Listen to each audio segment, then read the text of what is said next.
సరే, ఇందాక నేను చెప్పినట్టు దేవుని దయ వల్ల తెలంగాణ రాష్ట్రం వచ్చింది.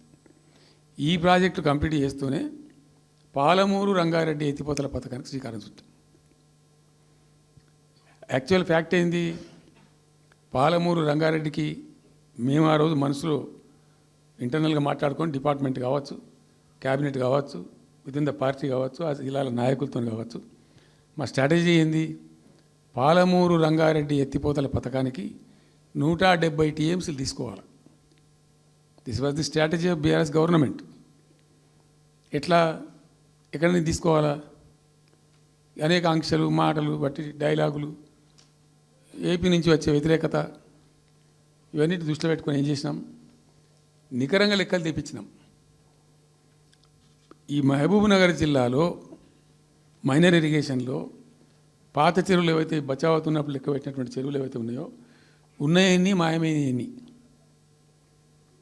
వాటి సామర్థ్యం ఆ రోజు ఎంత, ఇవాళ నెట్ సామర్థ్యం ఎంత అని లెక్కలు తీసి కేంద్రానికి సమర్పించి ఒక 45 టీఎంసీ దానికి కేటాయించింది ఆ రోజు మేము ఎంత అంటే 90.81 టీఎంసీ.